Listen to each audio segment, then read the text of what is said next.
Je m'appelle Estelle, j'ai 25 ans. J'ai commencé mon apprentissage ici en 2019 et à la suite de mes 2 années de BP, du coup, j'ai été embauchée comme employée. Et il y a 1 an à peu près maintenant, j'ai eu l'opportunité de reprendre du coup la boutique. Et honnêtement, je ne me voyais pas passer à côté. Je me suis investie dans ce magasin, donc je ne me voyais pas le laisser à quelqu'un d'autre. Donc c'est naturellement que j'ai voulu le reprendre.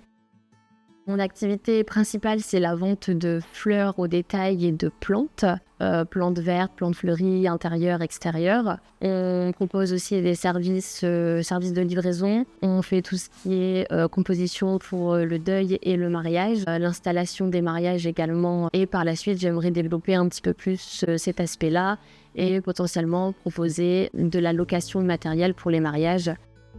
Du coup, là, à l'heure actuelle, dans le magasin, on est 3 à temps plein. Donc, il y a moi, j'ai 2 employés. Donc, il y a mon ancienne patronne qui est restée employée. J'ai une nouvelle employée qui a commencé début avril. Et j'avais une apprentie qui a terminé son contrat là, fin juin.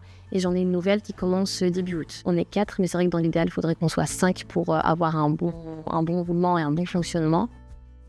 Tout le monde fait à peu près de tout.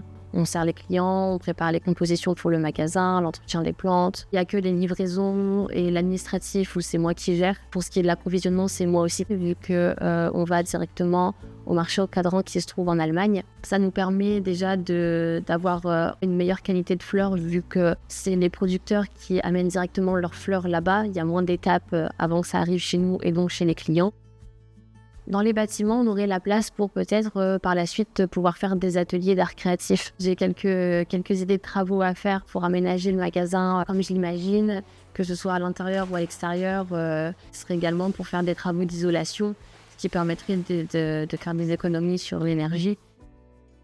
Pendant les démarches, je me suis fait aider par plusieurs structures, notamment la METS, où j'ai été accompagnée par Claire. Ensuite, j'ai aussi un accompagnement avec le CLAP et la mission locale. J'ai également eu un prêt avec Initiative N, donc ça m'a permis d'avoir des aides qui m'ont aidé au lancement de la boutique, qui m'ont permis d'investir dans du matériel.